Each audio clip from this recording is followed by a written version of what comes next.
Friends, how are you? I hope you are fit and fine. Today we will learn English Standards 8 Sem 2 Unit 1 Activities 7, 8 and 9. Activity 7. Work in pairs. Your friend is asking you about your plan. You have some ideas but you are not sure.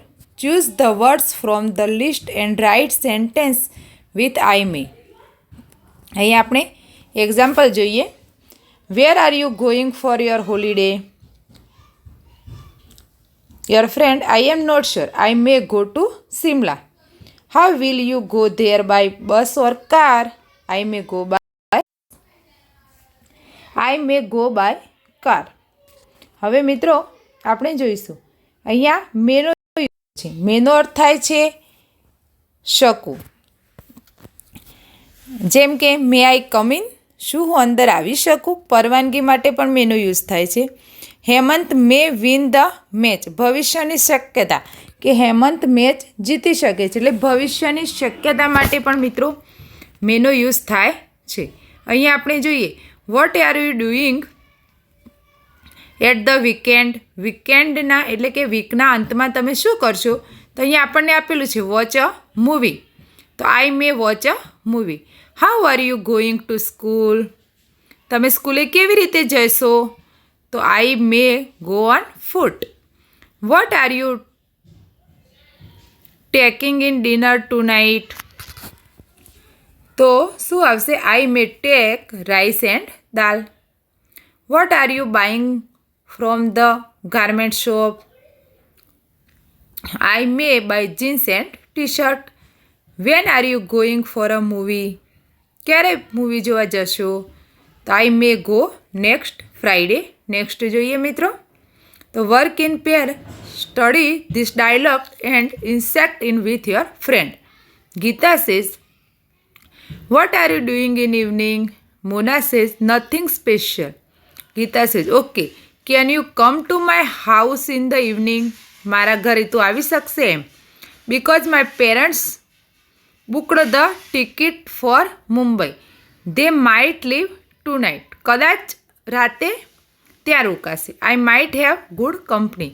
અને મને તારી સારી company મળશે. Mona says certainly I will come. અહીંયા મિત્રો આપણે જોઈએ કે માઇટનો યુઝ થયો છે. અહીંયા કયા શબ્દનો યુઝ થયો છે? માઇટનો. અહીંયા માઇટ એટલે શું થશે? કદાચ. માઇટનો અર્થ કદાચ થશે. એક ઉદાહરણ જોઈએ આપણે કે તરુણ માઇટ બી સ્લીપિંગ નાવ. તરુણ કદાચ અત્યારે સૂતો હશે. The teacher might punish you. શિક્ષક કદાચ તને સજા કરી શકે છે. અહીંયા આપણે જોઈએ now complete this dialogue. Rahul says the sky is very કાઉડલી. એટલે આકાશ કેવું છે? વાદળછાયું છે, કાઉડલી. તો મેહુલ સેઝ, મેહુલ શું કહે છે? It might rain today. અહીંયા મિત્રો યાદ રાખીશું આપણે કે જ્યારે આપણે મોડેલ્સ વર્બનો ઉપયોગ કરતા હશું ત્યારે ક્રિયાપદ એ જ આવશે. રેઇન તો રેઇન જ આવશે. Bunty says my homework is incomplete. Monty says the class teacher might punish you tomorrow. Ketan says my name is there in the merit list. Veena says you might get admission. તને કદાચ એડમિશન મળી જશે.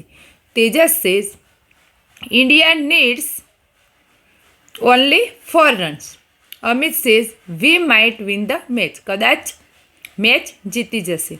Papa says the bus drivers are on strike. Strike એટલે હડતાલ ઉપર છે. તો Rinal says we might not get the bus today.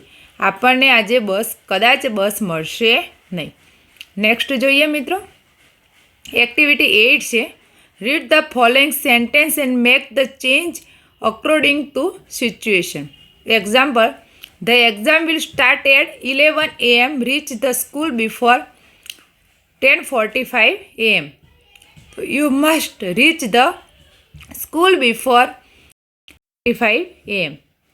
2. The Gujarat Express arrives at 7 PM.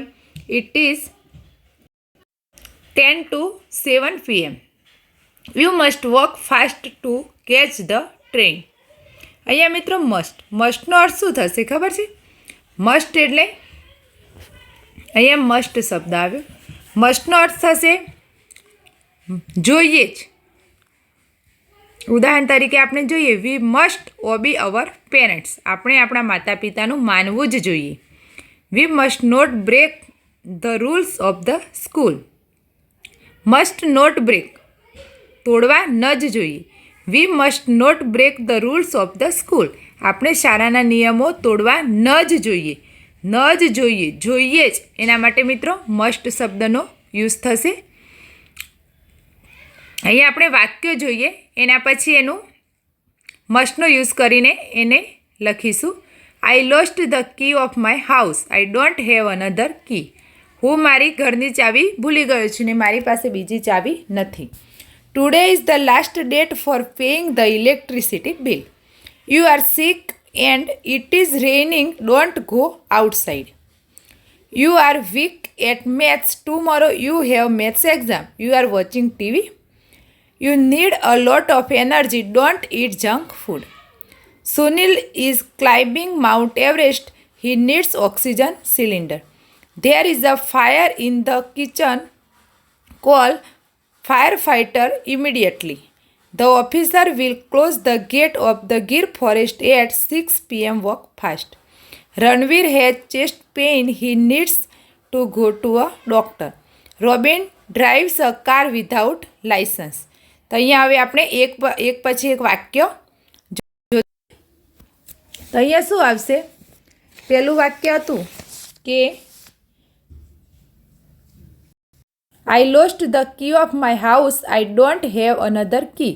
તો એમાં શું આવશે? મસ્ટનો ઉપયોગ કરીને you must find the key of my house. Next જોઈએ, today is the last date for paying the electricity bill. તો શું કરવું જોઈએ? You must pay the electricity bill today. મિત્રો અહીંયા બુકની અંદર જગ્યા નથી તો આ વાક્યો આપણે નોટબુકની અંદર નોંધીશું. Activity 8. You are sick and it is raining. Don't go outside. તો અહીંયા શું આવશે? You must remain in the house. 4. You are weak in maths. Tomorrow you have maths exam. You are watching TV. શું કરવું જોઈએ એને? તો you must work hard in maths. મેથ્સની અંદર ઢીલો છે તેને શું કરવું જોઈએ? વાંચવું જોઈએ. You need a lot of energy. Don't eat junk food. 5. બુકની અંદર જોજો મિત્રો, you must eat healthy food. એને શું કરવું જોઈએ? હેલ્ધી ફૂડ ખાવા જોઈએ. 6માં છે Sunil is climbing Mount Everest. He needs oxygen cylinder. એની પાસે ઓક્સિજન સિલિન્ડર નથી. તેને શું કરવું જોઈએ? Sunil must take an oxygen cylinder with him. There is a fire in the kitchen. Call firefighter immediately. તો શું કરવું જોઈએ? You must call the firefighter immediately. The officer will close the gate of the Gir forest at 6 p.m. Walk fast. તો આપણે શું કરવું જોઈએ? You must walk fast to reach before the gate is closed. દરવાજો બંધ થતાં પહેલાં પહોંચી જવું જોઈએ. Ranveer has chest pain. He needs to go to a doctor. Ranveer must go to a doctor. Robin drives a car without license. Licence વગર car drive કરે છે. તેને શું કરવું જોઈએ? Robin must not drive a car with licence. એને without licence એટલે licence વગર કાર ચલાવવી જોઈએ નહીં. હવે મિત્રો એક્ટિવિટી 9 છે કે તમારા ગામ, શહેર કે વિસ્તારમાં પૂર આવવાથી ખૂબ જ નુકસાન થયું છે. સરકાર દ્વારા આર્થિક સહાય તથા અન્ય સગવડો પૂરી પાડવામાં આવશે. ગ્રુપમાં કામ કરો. તમારા ગામ, શહેર કે વિસ્તારનું નવીનીકરણ માટે આયોજન કરો. You may use words from the list. આમાંથી આપણે લિસ્ટ યુઝ કરી શકીએ છીએ કે library, hospital, theatre, school, panchayat office, garden, lake, cinema hall, temple, church, mosque, water tank, dairy, roads, water supply system, street lights, trees, post office, bank અને shop. We can use the sentence like this. આ રીતે આપણે sentence બનાવી શકીએ કે there will be a library near the school. સ્કૂલની બાજુમાં library હોવી જોઈએ. We can build a panchayat office in the centre of village. Panchayat office ક્યાં હોવી જોઈએ? વિલેજના સેન્ટરમાં હોવી જોઈએ. We will like to have a cinema hall in our village. Cinema hall હોવો જોઈએ. There will be a garden beside the lake. તળાવની બાજુમાં શું હોવું જોઈએ? Garden. We can plant tree along the road.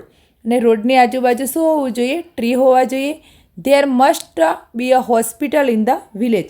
અને હોસ્પિટલ પણ હોવી જોઈએ. એના સિવાય વધારાની કઈ કઈ વસ્તુઓ આપણા ગામમાં હોવી જોઈએ? તો there should be a theatre near the garden. There should be a temple in the village. Temple પણ હોવું જોઈએ. We can build a church in the village. Church પણ હોવી જોઈએ. We can have a mosque in the village. મસ્જિદ પણ હોવી જોઈએ. There will be a water tank in the village. There should be a dairy in the middle of the village. Dairy, દૂધ dairy ક્યાં હોવી જોઈએ? ગામની વચ્ચે હોવી જોઈએ. 7. We must have a good water supply system in a village. There should a street lights in all the street on the village. There must be a post office in the village. There should be a bank near the post office. There should be a many shop in the village market. મિત્રો, આ રીતે આપણે આપણા ગામનો plan બનાવી શકીએ. આ activity સાથે આપણે યુનિટ 2નું કામ યુનિટ 1નું કામ પૂર્ણ થાય છે. આના પછી આપણે યુનિટ 2 શીખીશું. આ જે વસ્તુ તમારી બુકમાં જગ્યા હોય તે બુકમાં નોંધવાની, અને બુકમાં જગ્યા ના હોય તે નોટબુકની અંદર નોંધીશું.